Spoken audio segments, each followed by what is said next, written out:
Hi, welcome to another episode of the Out of Office Club.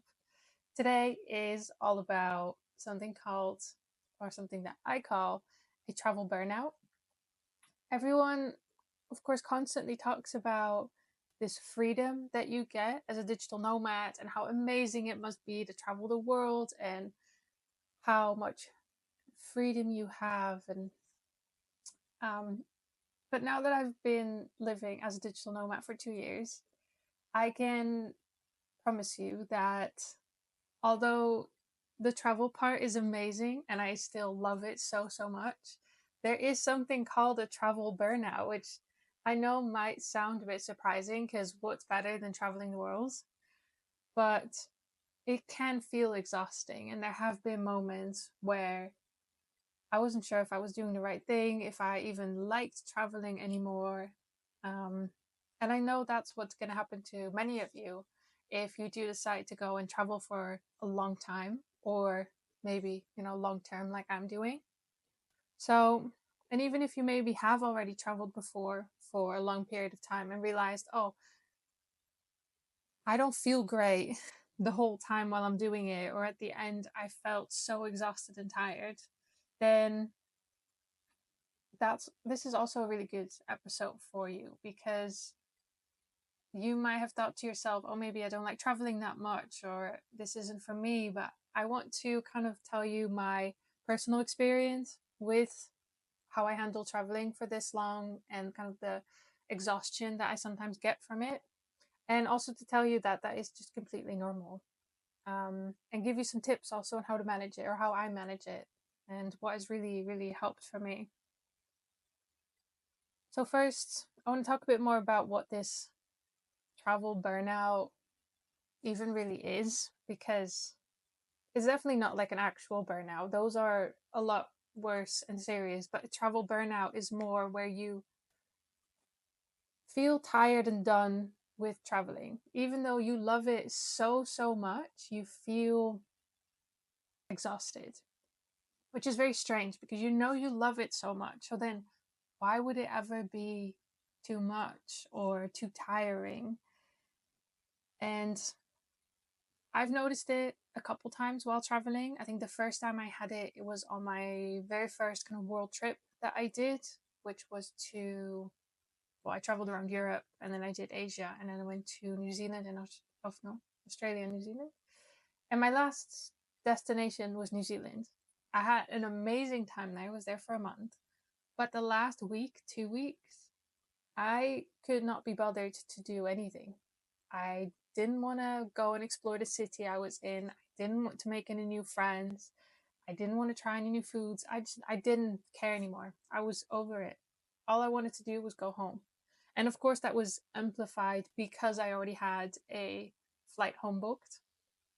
But I was sitting in a really nice little Airbnb in New Zealand and I had no energy. I didn't want to go and explore.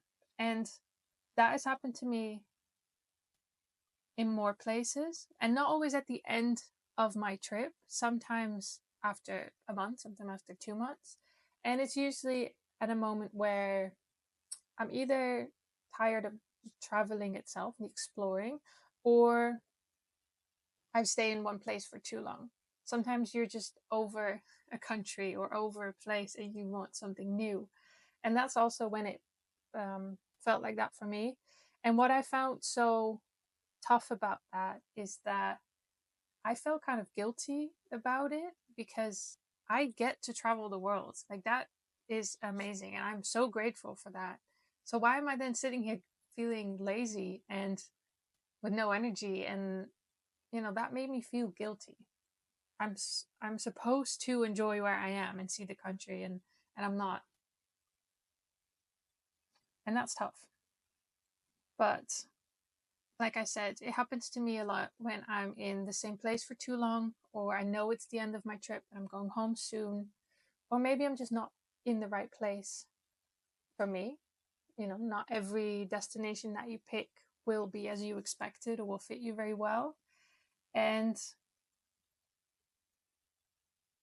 it's not just the traveling, I think, that becomes hard. Not just the having to go and explore, but more the pressure that's behind it. I felt a lot of pressure, like, oh, I have to go and explore because I'm here now. So I have no time to relax because there's more to see and more to do and more to explore and learn, and that makes you kind of stuck in this mindset that, oh, I have to go out, I have to go and do something. And it did take me a little bit to lose that mindset and go, no, I'm here to enjoy my life as well. Like, I might be in Japan, but that doesn't mean I have to go out and explore every day. I get to take a day and do nothing if I want to, if I just don't feel like it. So it's that pressure, I think, that makes the exhaustion worse, because you constantly have this feeling that you're supposed to do something.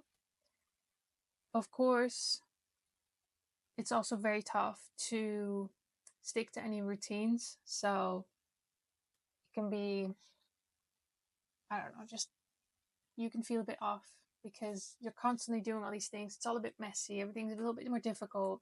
You don't have your routines, and that is also tiring. And of course, what I've noticed, that everything in a new place or country, especially if you don't speak the language, just takes more effort. And what I mean with that is, even something as simple as going to the supermarket in a foreign country is more effort. The layout is different, the products are different, how they name things, the colors, like, even for me finding like milk that I like, everything has different colors, and they do everything in a different way. So every time you have to think more and research more and take even just um, more time to figure something out. Public transportation, all of these things that you kind of do on autopilot when you're back home because you don't have to think about it, they cost a bit more effort. And of course, that effort goes down the longer you stay in one place or in one country. But still, I've had a lot of trips to the supermarket that would make me kind of nervous because I knew they were going to ask me something at checkout, and they've already asked me twice before. I still don't really know what they're asking. I've, tried to Google it, but I still wasn't sure. And I also get anxious and feel awkward when they ask me something in a language I don't speak and I cannot communicate with them. And that is, I don't know, nerve-wracking, or it gives me anxiety as well. And you wouldn't have that if you're at home. And that, of course, adds to the mental stress a bit and this pressure of traveling. And of course, on the other side, I also love it because I get to try all these new products and see how things work and how they operate in a new country. But it is more effort. I think that's just what it is like. So to me, um, I recognize it now sooner when it does happen. I just notice that I get more kind of withdrawn, I isolate myself more. When someone is like, oh, I'm going to go and explore this place, I don't really want to join them. So those are the moments that I know I just have to slow down, because I think it's good to remember that, yes, you are traveling and you're seeing the world, but you're likely also working. So you're doing your work, which can be very stressful, especially if you do it on your own or you work for yourself. It can be quite stressful. And then you're also managing all of your travel plans and, staying in a different place, a new Airbnb, you're managing all of that. You're trying to stick to routines, which is tough anyway, but especially in a different country. And on top of that, you want to go and explore and see a country. So there's so much that you're managing and doing, even maybe unconsciously. There's a lot of impressions as well. So to me, whenever I start feeling this way, I just know there's a lot that I'm handling, and it's okay to slow down for a little bit, to not go out and explore, take a weekend, not do much, go to the local coffee shop, go back home, and that's it. There's nothing else I have to do. And that's also the reason why slow traveling, I think, is a really good idea if you want to travel for a long period of time. My first trip that I did was 7 months, but I was backpacking. I wasn't working, so that didn't add to any stress. I was backpacking. I don't think I cooked ever. And I went to a lot of cheaper countries as well, so I could go out for dinner or most meals every day. But I did move every 3 to 4 days. So every 3 to 4 days, I packed my backpack and I went to a new city or a new hostel or a new country. And that is amazing as long as you're not working. And even then, that gets exhausting too. That's why after those 7 months, I think I was so done. And right now, I travel very slow. I do one country or one city for a month. So, for example, in Japan, I was in Osaka for a month. Then I went to Kyoto for a week. And then I went to Tokyo for another month and a half.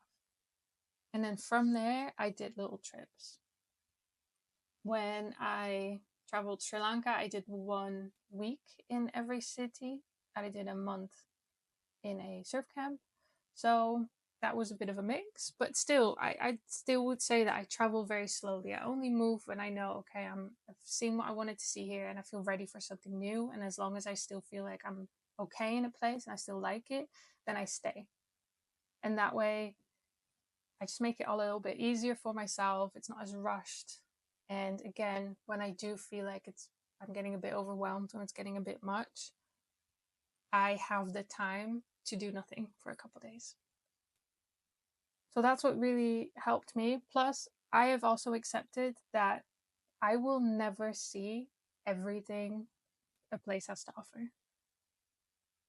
I can be traveling forever. There will be always things that I miss out on, that don't go as planned, that I didn't know about.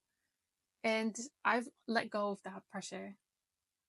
Um, I'll see, I always see some of the highlights, but I'll never see everything. And I think that's okay. And if ever I learn about something that I really, really missed out on, I'll go back. You know, there's so many great things to see. I'm not so stressed about missing something. It usually anyway looks better online or someone's hyped it up, but maybe it's not even for me or I wouldn't even like it. So I've stopped worrying about that and slowing down. And I've tried to build at least some more routine so that regardless of where I am, it still feels the same to me and it feels familiar because I'm doing a couple things at least the same way. But I definitely want to tell you that feeling this exhaustion from traveling, I think is completely normal and it's part of traveling. I mean, you are meeting also a lot of people, you're putting yourself out there, you're managing a lot at once. I mean, imagine you're at home and you're meeting up with people 7 days in a row. You're going to be exhausted by the end. But while traveling, that's almost expected of you, or you do it anyway because you're going to go to all these great places and meet fun people. But it is exhausting. So don't think that just because I'm traveling, I have to do everything and I can't relax ever and I have to see everything, because truly you don't. You're also traveling to, enjoy your life and do the things that you have to do and take time for yourself. And I think that's a really important thing to do, especially when you travel long term. So if you have felt this exhaustion from traveling, know that it is normal. You do not have to feel guilty for this. It just might mean that you have to maybe change the way you travel for a little bit. For me, sometimes going back home has been the answer, because when I am home, I don't feel the pressure to explore. I can slow down a little bit. It's a little bit easier. And then it's like I recharge and then I can go back and travel and fully enjoy it. Or I book something that requires less effort from me, like a surf camp, because it's got people included. I don't have to think much. It's all arranged. It's really fun. So I do that, or I do the opposite and I book something a lot more private and calm in a city where I know I don't have that much to do or see. There's not that many people. I can just relax and do nothing really for a couple days.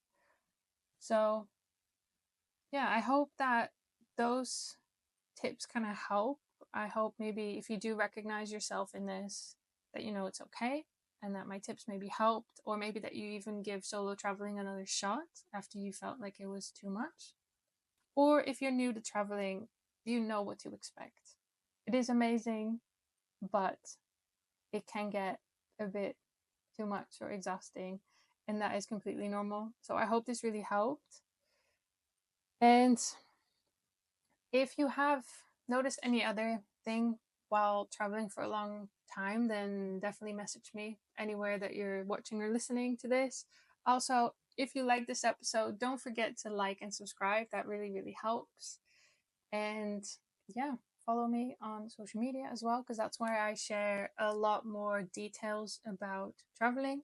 Plus, I'm also launching a course about the digital nomad lifestyle. So that means I'm going to be answering questions like, how do I find work? How do I make friends? How do I pick the best accommodation? Where do I even go? How do I start? So it's a lot about digital nomad life, but also just solo traveling. And it's going to be free for the first month. So if you're interested, then head over to my Instagram. I'll link it below, or wherever you're listening. It will be in the description, and then you can sign up there. Yeah, I hope you enjoyed it, and then I hope to see you again next week. Thank you so much. Bye bye.